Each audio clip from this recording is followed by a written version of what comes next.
Hello and welcome everyone. This is Taco Movie Talks. We have a unique episode for you, if not special, in that it is a Taco Boom Boom episode.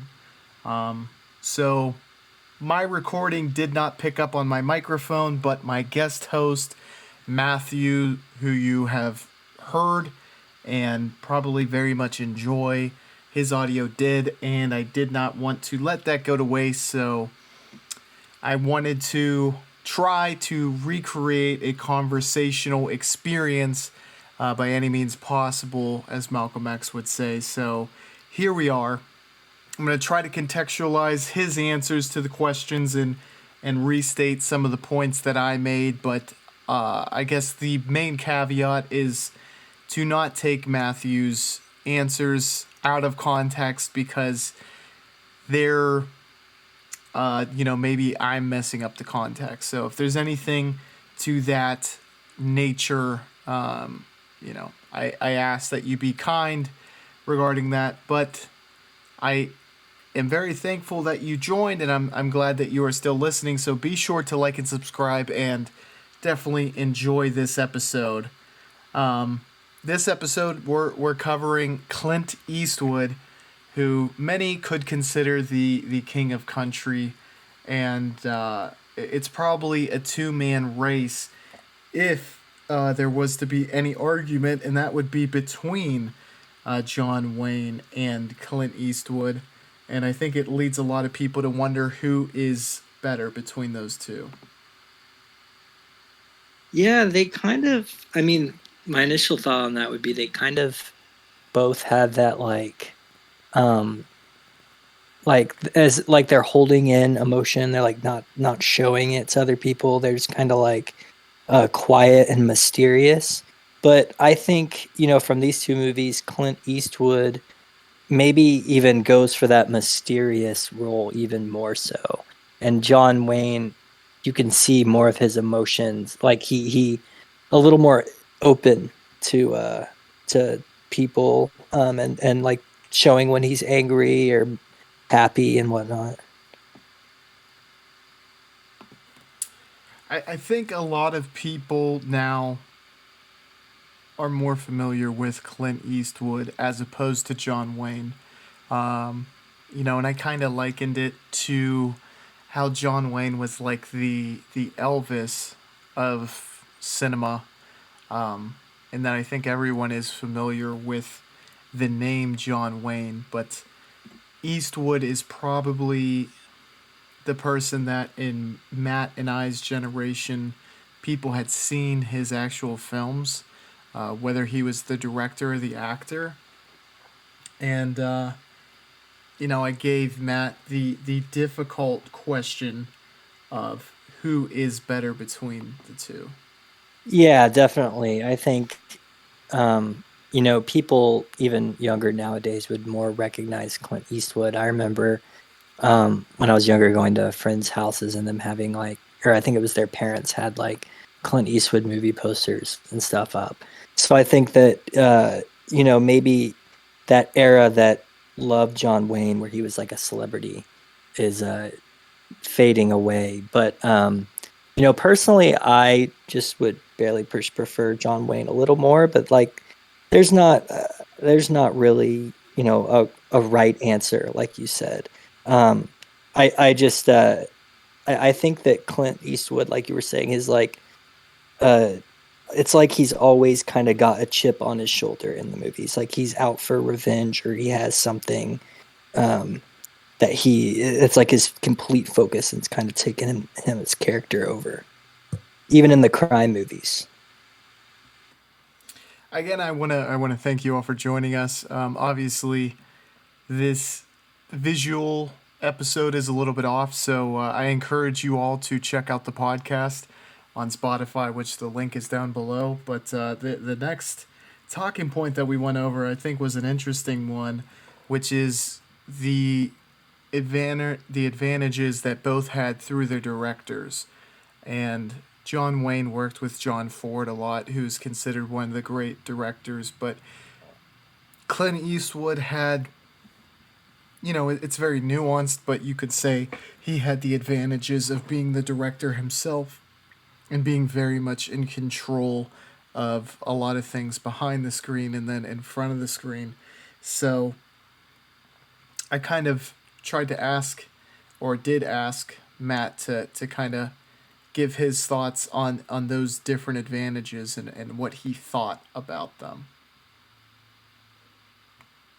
Yeah, it seems like uh, John Ford and John Wayne like worked together really well, and it seems like John Ford like saw himself in John Wayne and like thought about him when he was writing stuff for him. And I think that Clint Eastwood, he directed these movies himself, and so he had more of an idea of what he wanted to play as a character. But also, I just thought of another interesting kind of distinction between them is, like you were saying, how Clint Eastwood is more of an icon for just kind of like, I would say, a video game like Red Dead Redemption or pop culture stuff where you think of cowboys and like westerns. Like the characters almost always are like quiet and like basically they're like a impersonation of Clint Eastwood. And I don't know, maybe some other person will eventually bring westerns back and take him over, but at least for now, as it is now, I think that in terms of who's more popular, maybe not who's more totally respected, it would be more people know Clint Eastwood and you kind of see his character everywhere and you don't see John Wayne's as much. Now, Clint Eastwood is pretty much one of the best definitions of stoicism in cinema, in my opinion. I think he plays the quiet but capable character really well, especially the protagonist. I'm sure there's a lot of stoic villains, but it clearly seems to be a kind of nature that he is one of the few people who are really linked to. And I kind of wondered Matt's thoughts and feelings on how stoicism played a role or an impact in his performances. Huh. That's interesting. I would just think uh, that not only is he quiet so he doesn't say much and people don't know what he's thinking, but I think it also goes back to how good he is at, handling the weapons and how he kind of dominates everybody in terms of the gun department where they're all pretty scared of what he's going to do. So the fact that he's, I guess you could say, a little stealthy along with having a lot of like violent capabilities and being really good at like defeating other people in battles and shootouts and stuff. I think that just it makes him a little more scary being quiet because he's not. It's just like he'll sneak up on you, kind of like he does a few times in Outlaw Josey Wales. One phrase that I really love to throw around, and I think that there is some truth to, is confidence is quiet and insecurities are loud. Eastwood seems to portray that quite well in film, and I was wanting to get your thoughts on that. Yeah, I mean, I that's not 100% of the time, but I think that's all something that people usually, associate with, I guess, confidence. Like people who don't say much, but they've like proven themselves through, certain achievements or what they've done. People often like, I don't know, it's that whole like mysterious type. People are just drawn to it. And I think it might just be because people, want to know what they don't know or what might be a mystery or a secret. I think that's part of the alluring aspect, like people, there's like the mysterious type of, guy or girl, and then they're attractive for whatever reason. But I think that a lot of the times people are more just drawn to that, and also those people oftentimes will only speak up when they're like confident in the subject they're talking about or the action or whatever they're doing. And so I think that makes people think, oh, they only speak up when they know something, so they don't really talk about stuff they don't know. Clint Eastwood is obviously a very famous actor slash director, and I kind of wanted to get some examples from you as to some other great ones. And the silent era is certainly pretty well known for that. I know Buster Keaton and Charlie Chaplin were two, but I was wanting to get some other ones that come to mind when you think of great actors who direct or directors who act. Yeah, I'm glad you asked that. The first person that comes to mind, and my personal favorite, and also like one of my favorite directors, like top three probably, is John Cassavetes. All the movies he directed, I pretty much love all of them, and he's also he acts in his own movies often, and he's acted in other huge movies like Rosemary's Baby. With that experience in mind and what successful leading men can bring to the table, what strengths do you think Eastwood was able to bring to the director's chair? And how is he able to not only positively impact his films, but have that unique creative touch coming from that side of the screen and then later becoming a director? Yeah, well, when I've like read up on like what you need to be a good director and skills you need, like I think the number one thing almost everyone says is being able to direct actors well. So, like you can have the script and everything going right, but for example, um, a lot of the times, like the director will say, and this is just what I've heard people talk about. I've never been on a movie set like this. I've heard people say, they'll tell the actors you need to be feeling like sad or happy or something.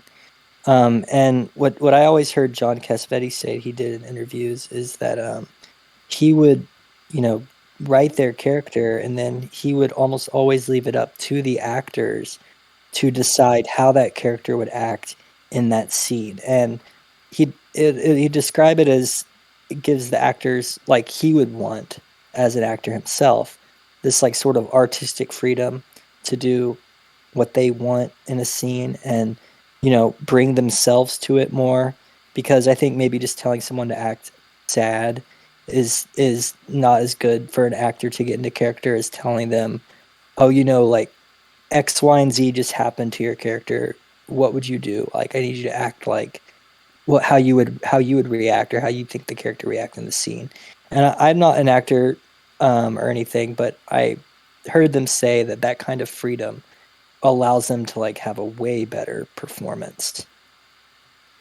You know, one of my favorite directors, Igmar Bergman, I've always heard he had great relationships with his actors and actresses, and he had a troupe that he did a lot of his movies with, and it seems like that friendly relationship, that kind of actor centric relationship, and a relationship that was catered towards the actors, led to better performances. And what do you think? I mean, or how, I guess, do you think cultivating that relationship impacts the film itself?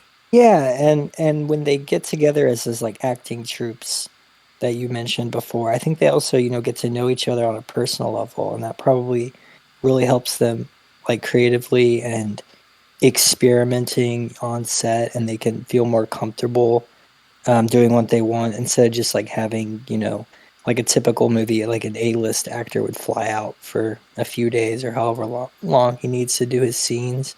And then there's not, it's just kind of more like a business trip. And I imagine it's hard to get in a headspace to really show genuine like care and emotion about the scene. But if you like are super familiar with the character, you've been working on it for a while, the other people, I think you just feel as a person and actor just more comfortable and willing to uh, maybe go places as the character, or like as your with your acting abilities that you wouldn't care about before if you're just basically doing it for the paycheck.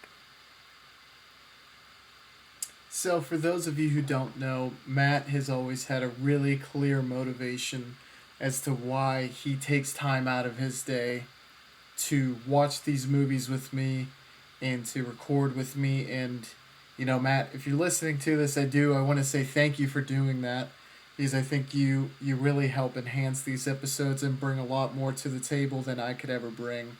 But I think he's had a really neat kind of motivation that pushes him to actually, like I said, take the time out of his day to do this. And I want to let you hear from the man himself what kind of drives him to to do this podcast. Well, I mean, honestly, like I just love like just watching movies, and then like friends or people. There's not a lot of people that are willing to like watch a lot of the movies that I want to watch, or it's just like there's a smaller group of people that want to like that are willing to explore a lot of different types of movies, or like different movies from different countries. And so I think that when I get a chance to have a conversation about it, it's always a lot of fun because I love like exploring the details and parts of the movies and the trivia, and I love just being able to talk about that with other people. It's just like fun for me. Now, this podcast has really it's given me a great excuse to watch movies and get to talk to them with really cool people like Matt, like Ethan, my dad, uh, my brother, my girlfriend, and it's quite awesome to get that experience. And I thank you all for listening because that is also pretty awesome because it kind of feels like you're getting uh, like countless other people to almost discuss it with you. And I love reading the comments, and it's awesome to see that people actually watch and care about the movies that you watch and care. So I huge thank you to everyone who's been involved with the channel, whether it's been viewing, liking, subscribing, or actually coming on and talking to me because I couldn't do it with every single piece is integral to the whole. So again, a big thank you to all of you guys and girls. But I think one of the coolest parts about it is, like I was saying earlier, is it does broaden your spectrum, which it's opened me up to watch a lot of movies I wouldn't have otherwise watched.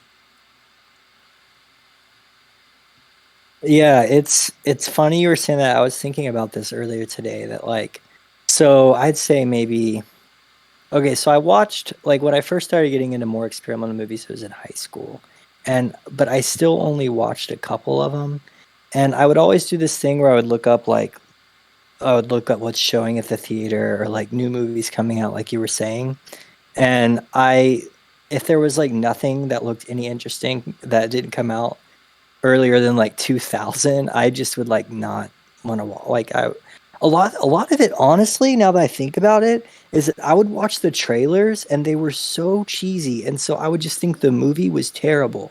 And then and now like I see great movies, and I like go watch the trailer after, and I'll be like, God, this trailer's awful. Like it makes the movie look terrible.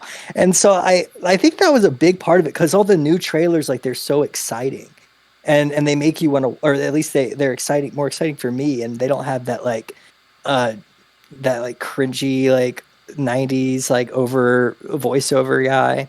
But um but it's funny because like now, like I'm like more partial to watching old movies than I am newer ones. Like of course I love going to like the theater and watching a new release that looks interesting, but like I don't even look at the years anymore. And also I just used to think all black and white movies or older movies were just not good, and it was just a very like casual, like, took a few years, and then I remember I can't remember which exact one it was. I think it was probably Seventh Seal or something, one of my first foreign old black and white movies, and then I realized, these are a lot crazier than, and they appeal more to me than most of like what comes out in the theater.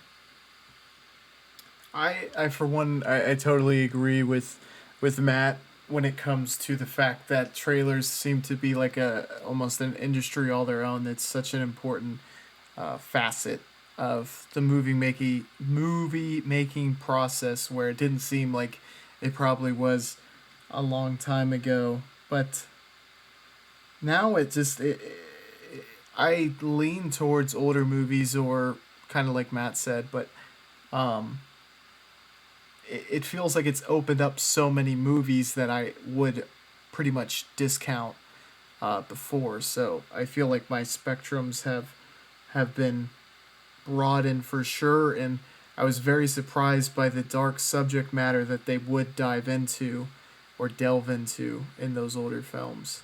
Yeah, I'm with you on that. It's funny because you think, certain movies are, they usually stay as some of your favorite movies, but like certain blockbuster movies, you'll think, oh, that was the best movie about like whatever subject. And then once you actually start watching a lot more, you realize that there's better movies on that subject. Not that it makes that one any worse. You just realize, maybe why that one has more mass appeal and why one that would be considered like an art house movie or like a classic movie is more like it's technically better. But you could still, of course, prefer the blockbuster because I think the big difference is people aren't wanting to go to the movie. Most people don't want to go to the movies to learn about something that like Seventh Seal is telling you about. They want to go, you know, to have fun. And it's not that you can't have both, but there is, a divide in that sense. I used to have the complaint that there was no new movies to watch, which I now find to be ridiculous because since broadening my spectrums, it feels like I have a never-ending watch list to kind of Yeah, get me through. too. If I wasn't, I mean, I probably would just be going, to the movies every once in a while for something I saw that had a cool trailer on, television or something. For those who don't know, Matt has a background in philosophy. He majored in it in his undergrad. So, one of the directors that I know Matt loves that kind of injects philosophy into his films because he has the same background and that he was a philosophy major is Terrence Malick. And I wanted to kind of field the question like who else is amazing at injecting philosophy into their films.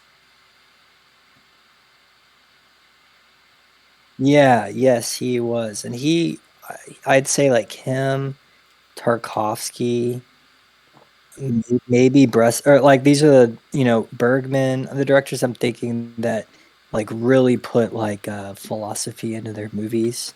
I mean, Godard does it like explicitly. Like he like takes text from like philosophers and like more famous works that I had read before. So it's interesting because a lot of the times I can get, and this is really common more in like European type or European movies. They put a lot of more philosophy in there from what I've seen, like directly. And I just usually understand what they're talking about.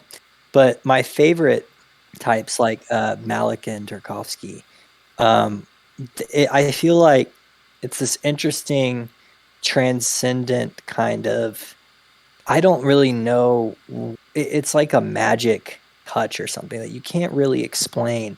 But there's something about like, especially Malik and Tarkovsky, like particularly about their films that just feel like philosophy to me. Like I remember when I watched like Solaris and Stalker, like I was trying to relate it to so many like philosophical like ideas or like philosophers that I had studied, and I just felt like it was like this like greater than like greater than thou like kind of like experience or sort of movie. It was just It's very interesting, and I still feel like that about those directors today.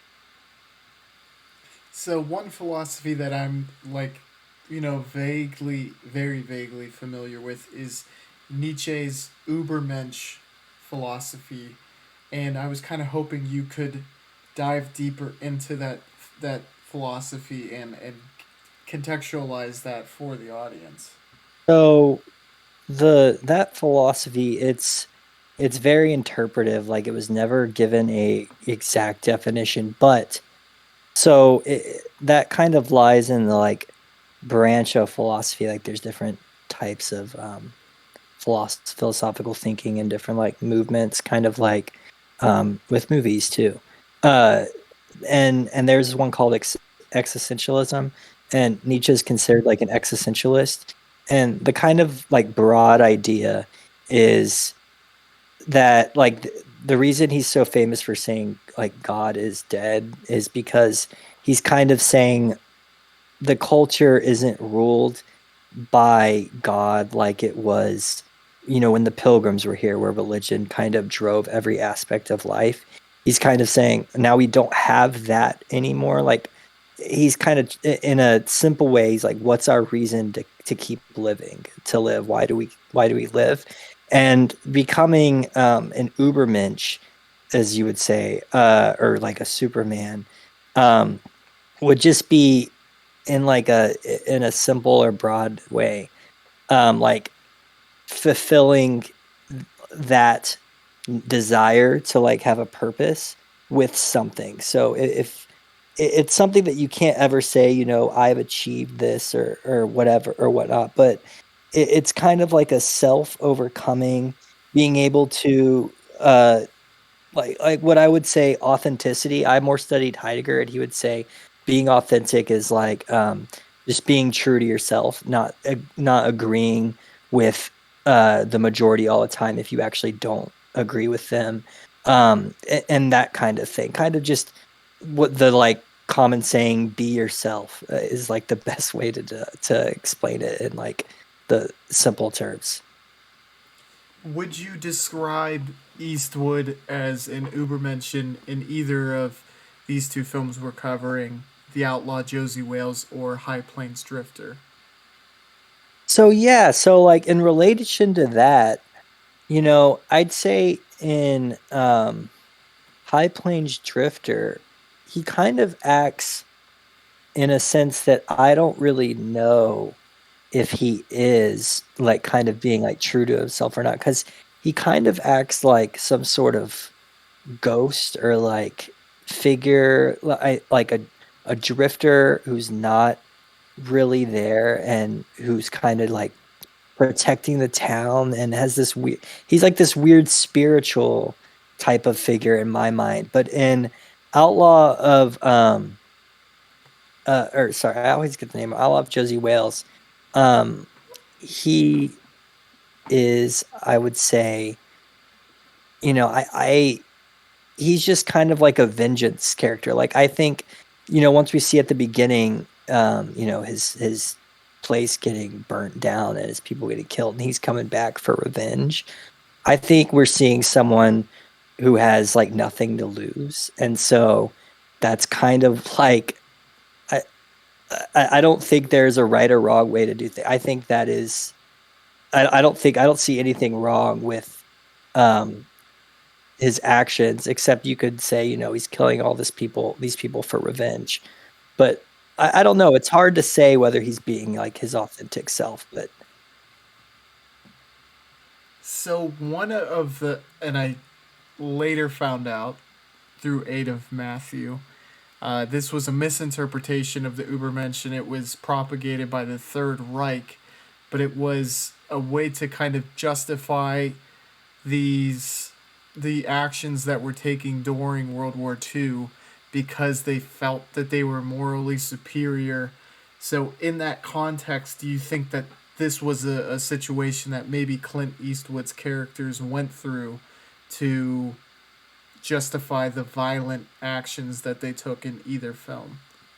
no, they did. No, they did. Yeah, like that was a big um thing, a reason it got interpreted as being like a bad kind of saying because I'm pretty sure the Nazi Party would use that, and it was totally misinterpreted.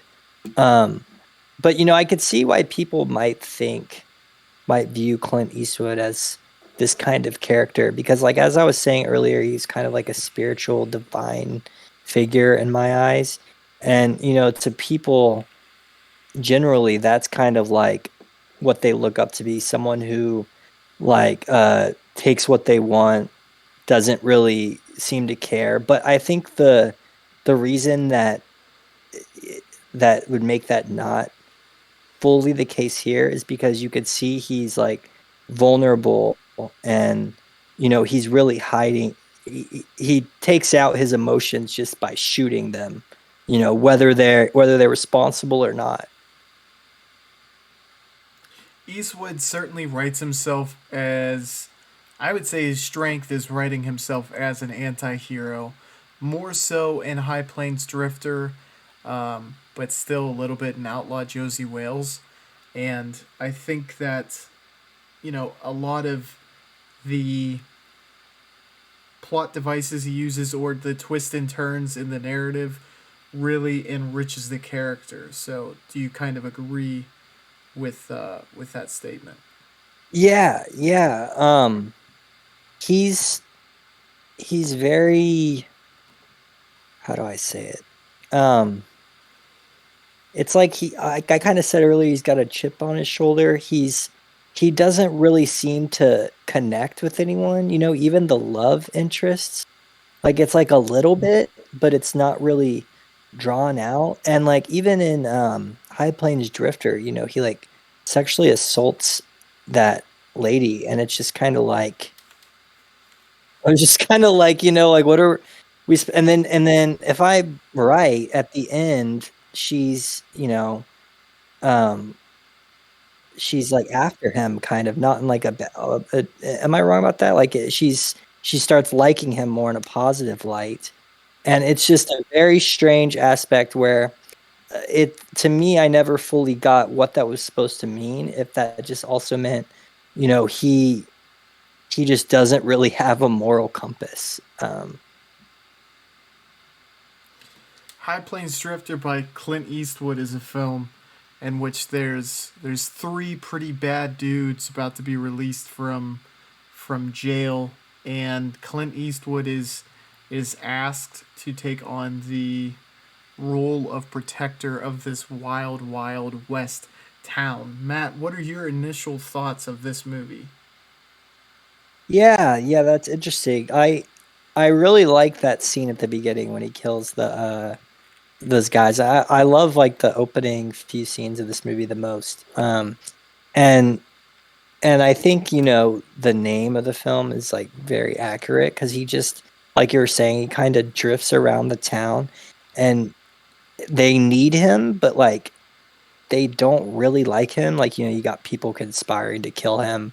You got the fact that he, sexually assaults that lady for whatever reason at the beginning. So he's kind of got people that I guess you could say like him because they fear him, like a lot of like scary like dictators. Even though he doesn't act like one, they like him because they fear him, and you get that sense.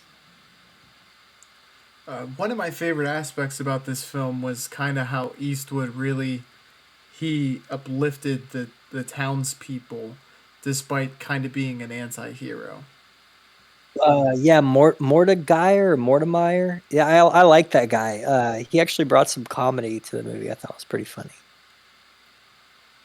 The movie kind of gets a little touchy with as far as one of the scenes which depicts an act of seemingly sexual violence despite the fact that it it crosses over into a bit of a gray area, but nonetheless, it was a very intense scene that was kind of thrown into this film, which really kept you wondering as to whether Clint Eastwood was a good character or not. Yeah, yeah, and that whole like little sequence, where she does that and then that happens, it's very strange. Like the way it's filmed, it's like you're not it's telling you this isn't supposed to be like the worst thing ever when like really it's pretty terrible, but the way they film it, it's like I don't want to say lighthearted, but like it's not like it's supposed to be. Like there's no like bad dark music like where you're supposed to start feeling bad for that character. It's just kind of like that happens and then you just kind of make of it what you do. Clint Eastwood's character was he was a really rough around the edges character, and you could even argue he bordered on unlikable during this film. Yeah, and another thing I'll say like on this topic is he does Clint Eastwood, I mean, in this movie and a little also in Outlaw Josey Wales, which I think he's a little more subtle or a little nicer in that one. But he's much more like explicit in his violent actions that make him a true or what you would call like a more dislikable anti-hero than someone like John Wayne. Like I'm thinking back on the scene at the towards the beginning of Liberty Valance where uh him and Lee Marvin, I think's character, the bad guy in that movie, Jimmy Stewart has he got tripped and he dropped his food everywhere, and they just kind of stand at each other and point their guns and then talk it out, and then Jimmy Stewart eventually ends up picking it up.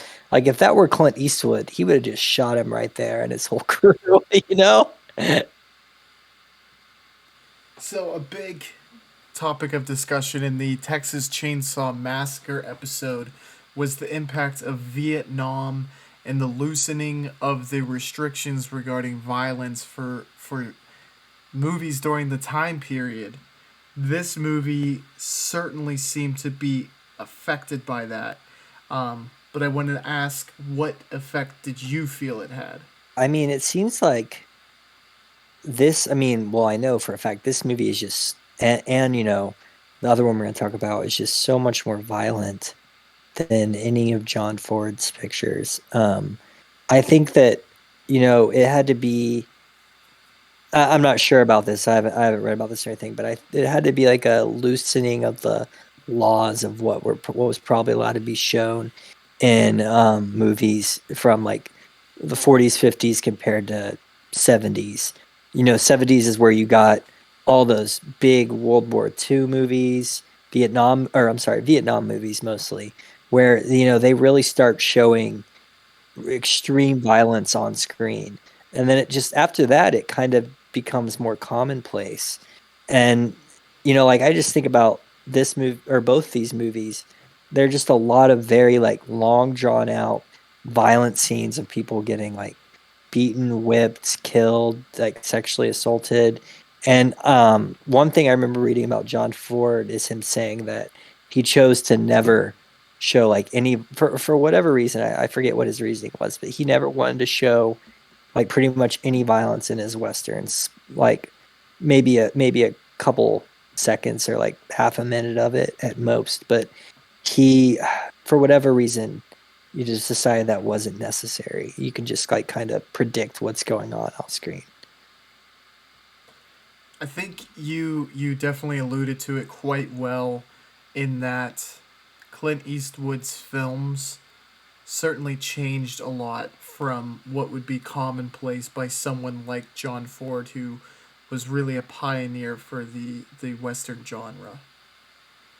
Yeah, yeah, I think we got, you know, more not I would not like better cinematography, that's not true, but like you just see more of there's just more action, I guess, to put it simply, in these Clint Eastwood movies. And you have more, and then you also, you know, while you have better action scenes and maybe more drawn out action scenes, you got um, more of a story, at least for High Plains Drifter, that you kind of see in a lot of movies. Just like the, you know, that anti-hero story, but it's very typical. Where I think a lot like the movies we talked about with John Wayne, like The Searchers, I think there's just a lot more to the character. Like I can just wonder more about that character, like what he would do here or why he's acting like this there. Where Clint Eastwood's character here is a little. He's like basically just the confident, mysterious type, and you don't see a lot. You do see some things, but it's not explained in like that really well written kind of John Ford way. Despite some of the, I guess, categories or areas that Clint Eastwood didn't have that John Ford had, he definitely seemed really good at writing himself into films and creating that, ever elusive anti hero.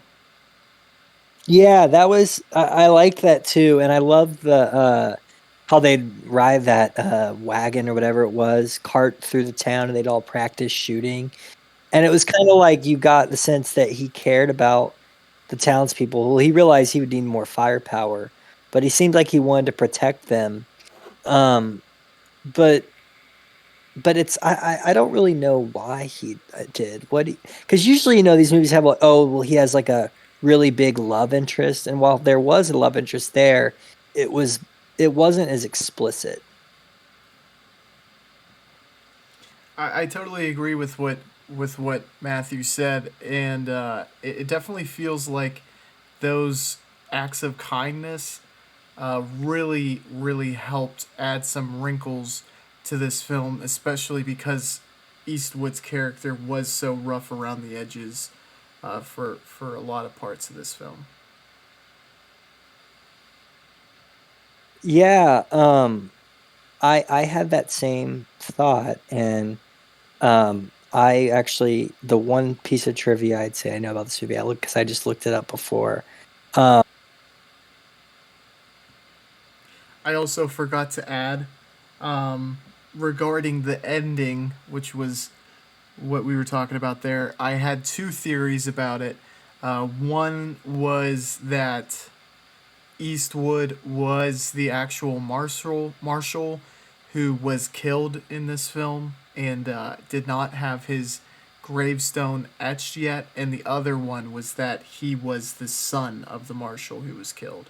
um, was apparently Clint Eastwood said in an interview he was supposed to not be a ghost, but the brother of the marshal. And I mean, honestly, I think either one is right because they really draw out, him getting whipped to death by those outlaws. And so in a way, it's kind of like, Josie Wales, where this is a revenge story, whether it kind of be, for himself or for what could have been like his family member. He's that kind of seems maybe like his central focus, but at the same time, he kind of likes the townspeople, which is not as like a explicit.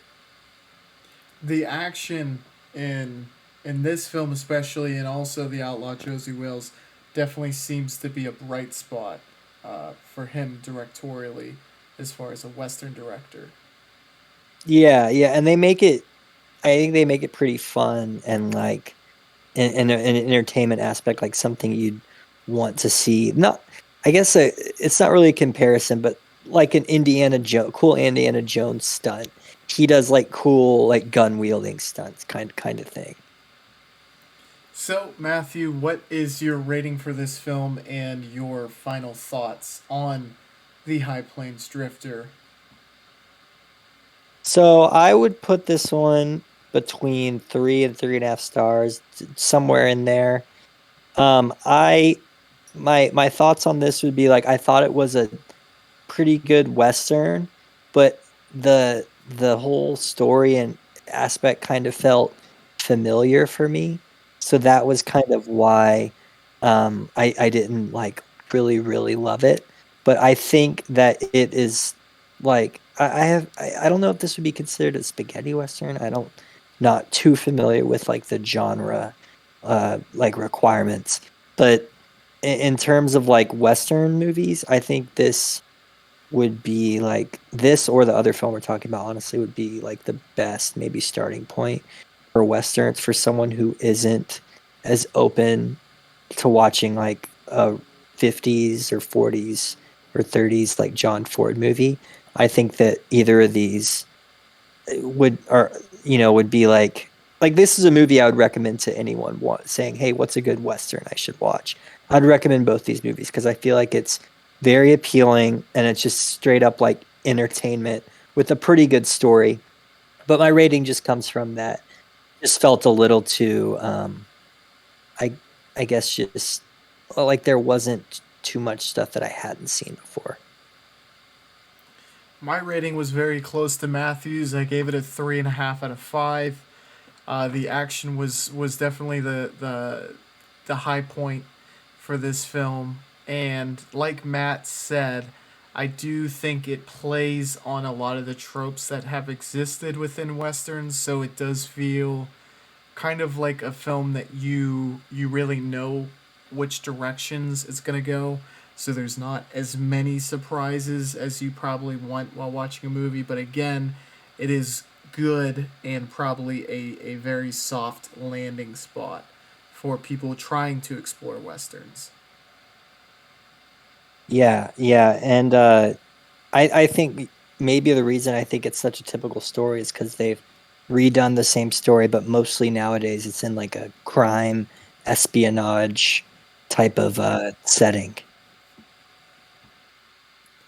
My thoughts are that a lot of people discount westerns for purely being westerns while probably disregarding or just not having the knowledge that a lot of stories and characters that we like and care about now are kind of reskins of this character. Take, for example, John Wick, which definitely would play very similarly to how Eastwood plays his character in High Plains Drifter.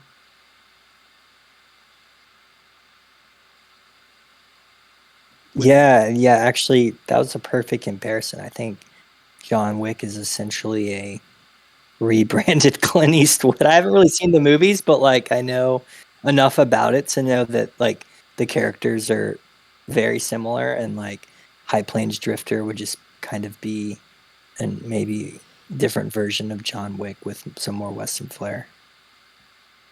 The Outlaw Josey Wales is a classic country western movie about Josey Wales, a man who loses his home, his wife, his child through the barbaric actions of a Union Civil War soldier.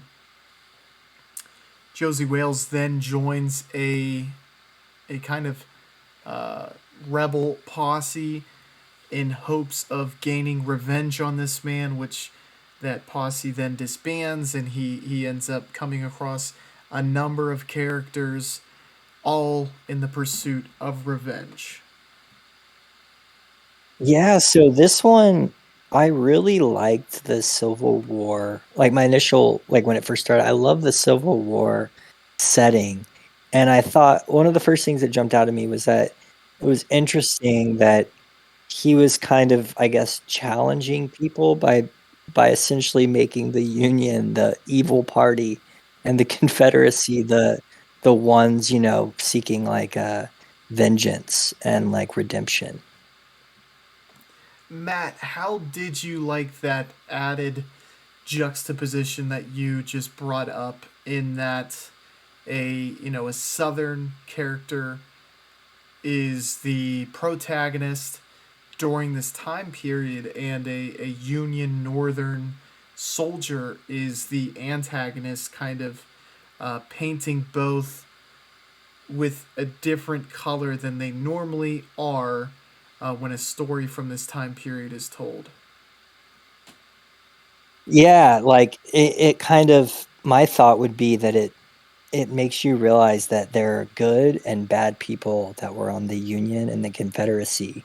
And while he makes the Union out to mostly be the bad guys in like the classic movie bad guy sense, what I took more from it was, there's an evil guy, I forget his name, the Union, not the senator, but the guy that was kind of leading and pillaging at the beginning, who Clint Eastwood is trying to get revenge on.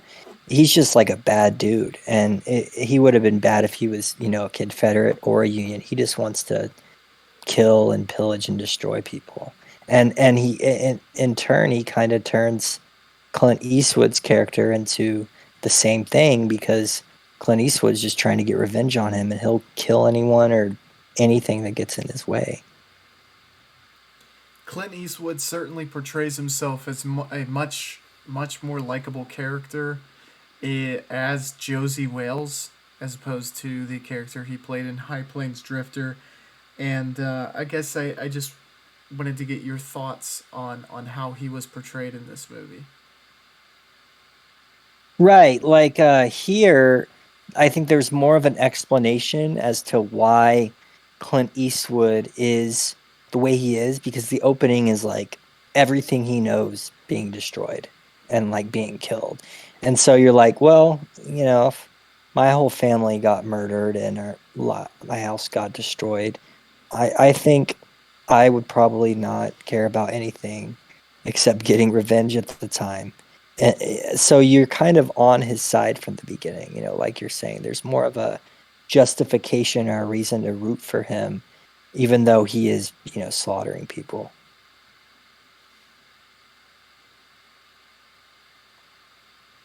And you see, he actually preferred,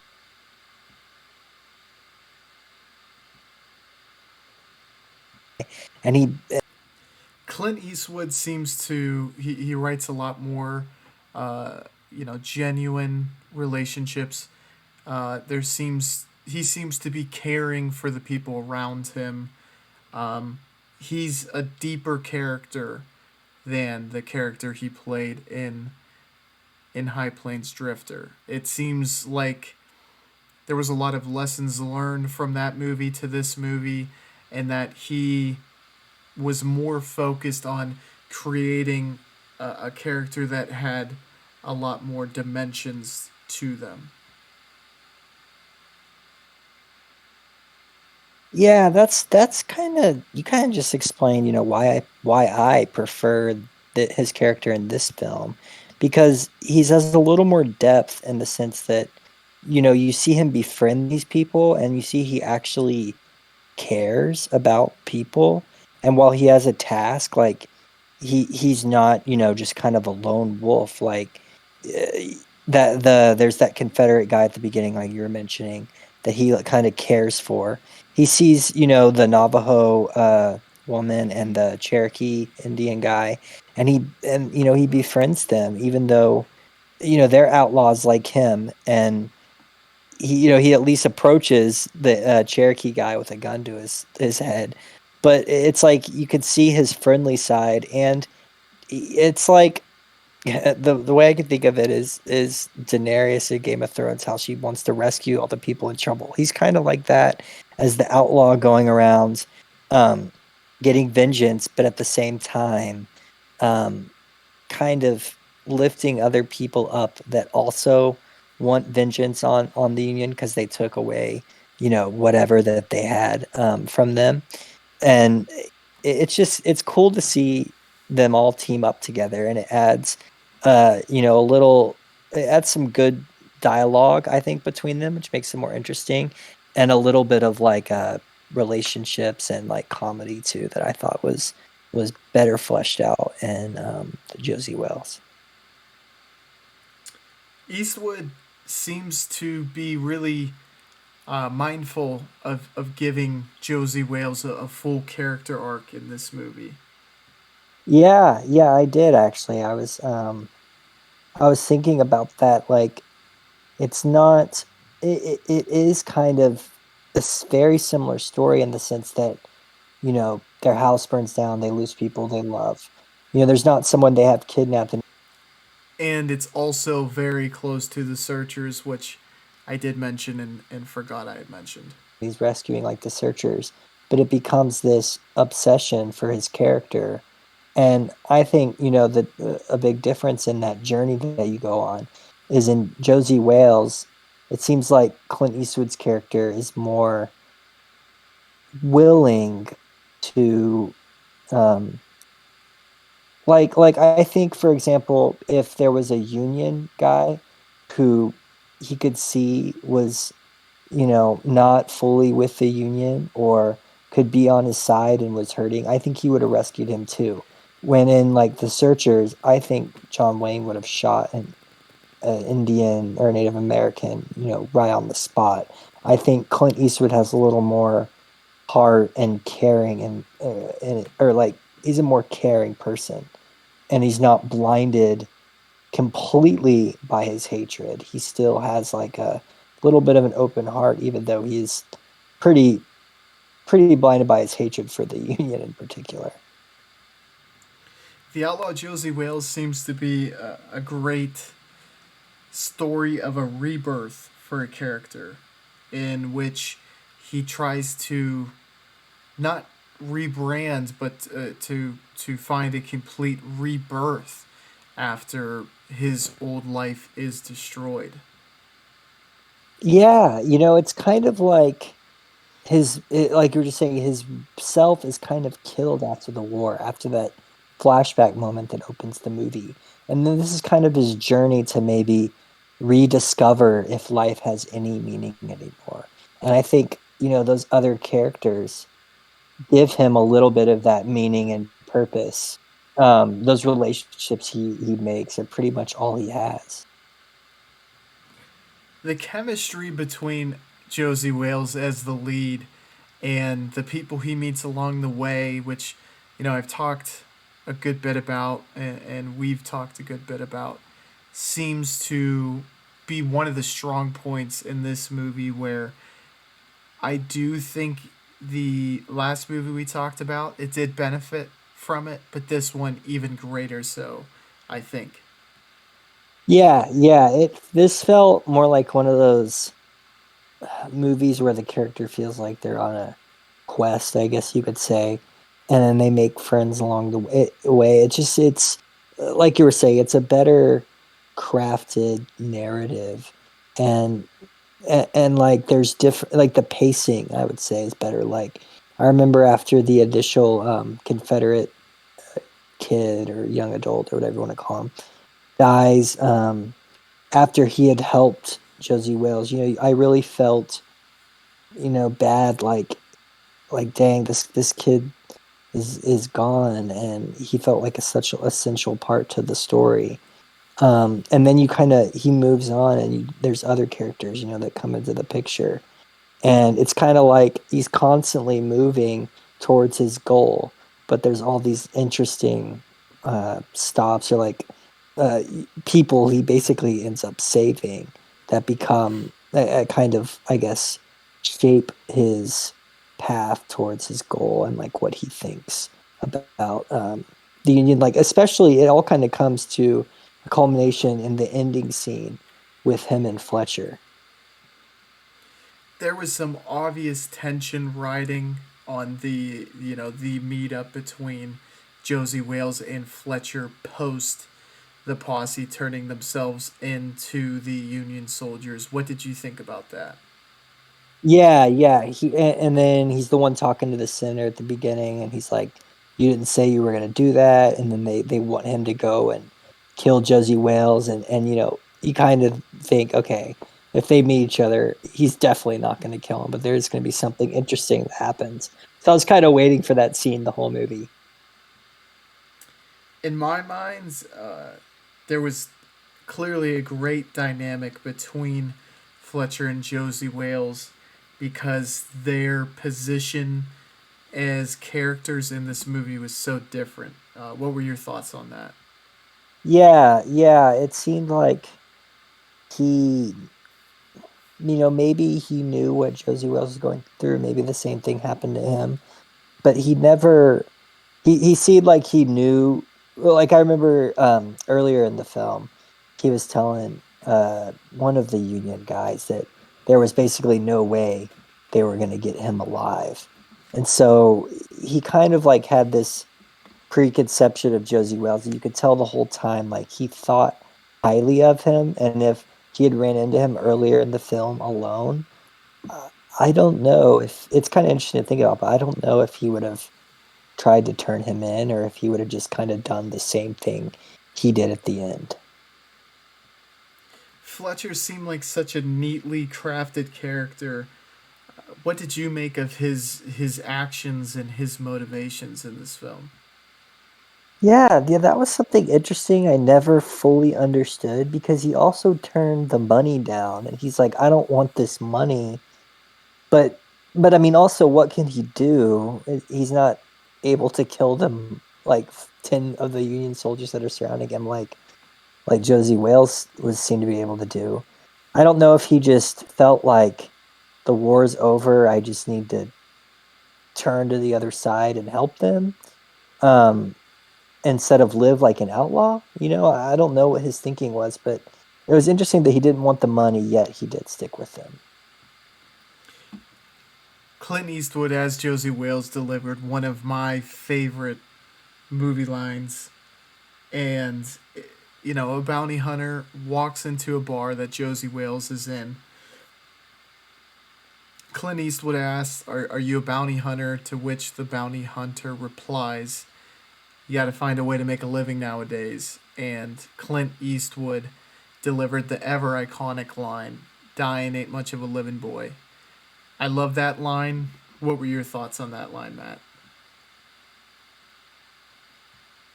Yeah, that's I don't remember that specific line, but that sounds like one of those, like you're saying earlier, iconic quotes that would come from a Western. Uh and I think that also, that dying ain't much of a living, you know, he's kind of living in a state where, you know, death is all around him, and he it could be interpreted so many different ways. Like he doesn't really have much of a reason to live himself. Um, he wouldn't care about dying, and all he sees is death, and so that's all in his life. Um, you know, killing people. While he says that, at the same time, he's basically killing people for a living, even though he's not making money from it. This film seems to explore a kind of subject matter that isn't explored super frequently, and that is the death of identity. Do you think that this film explored that effectively? Yeah, and something that just kind of came up in my mind. I was thinking about the Cherokee character, the Native American guy, and it kind of shows you how he had already lost all of his land. He was in a civilized nation. I forget what they call it, and they dressed him up like the white settlers, the typical Civil War pilgrim people. He had the top hat on and everything, and he doesn't seem to hold, even though he probably did. I don't know if they said it directly. He probably did, lose his family and pretty much everything he knows, and he's acting, as an outlaw in a sense, much different than Josie Wales.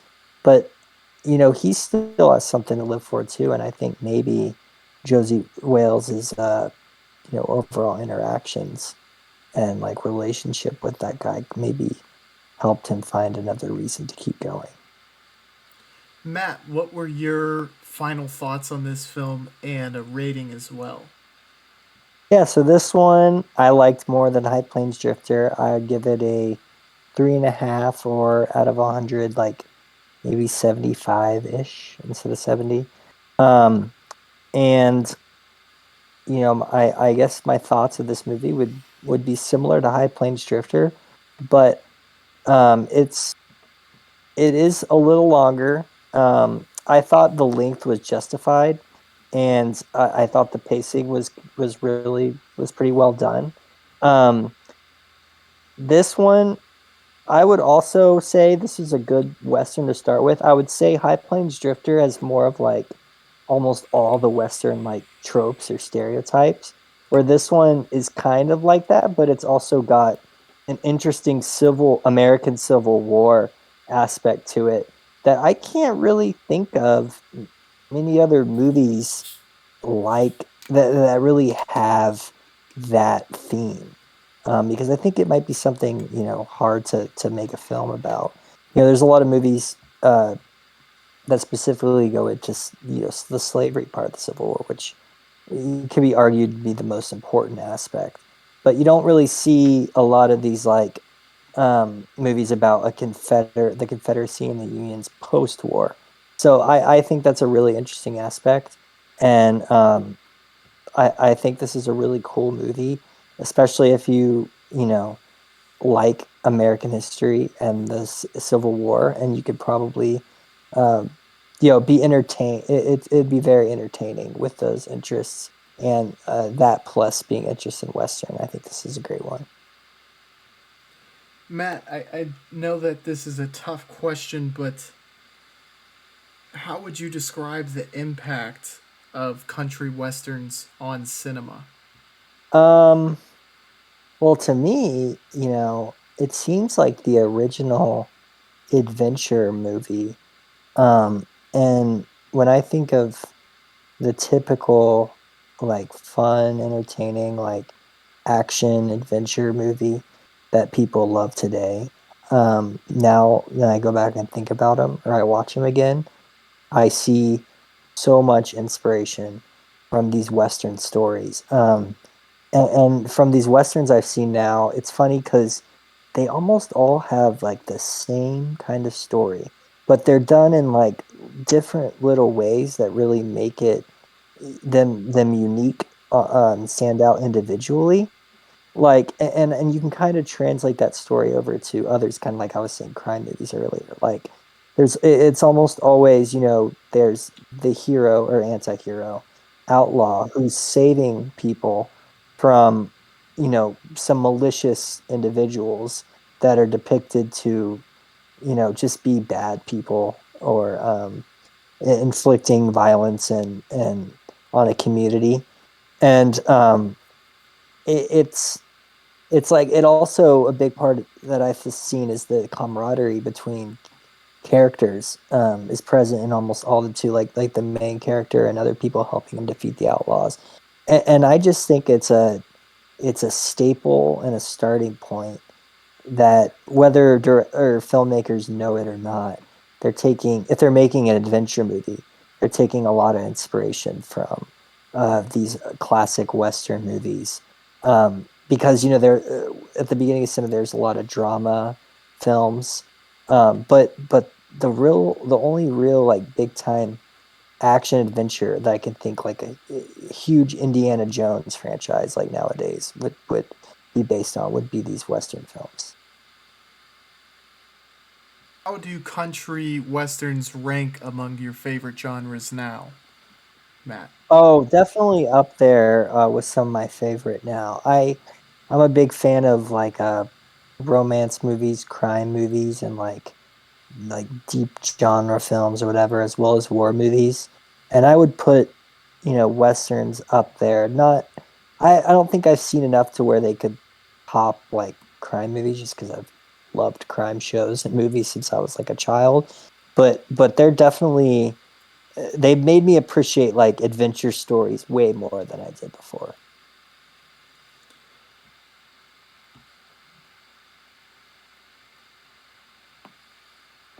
Well, everyone, that is all from us. I appreciate you listening to this episode. My apologies for this having to be kind of edited together. Huge shout out to Matt for recording this original conversation with me. He was great as usual, and I greatly apologize for making a boom boom on this one. And this will forever be known as the Boom Boom episode. But again, Matt was great, and I'm happy to be able to have some means to salvage a lot of the really great points he made about High Plains Drifter and the Outlaw Josey Wales, because I think he touched on a lot of really thoughtful and intelligent points. And I hope that you, the audience, feel that way as well, because they were really interesting movies to watch. And I was glad that we started watching westerns, and it was definitely thanks to the encouragement of Matthew pushing westerns as a genre that really can be appreciated in today's day and age.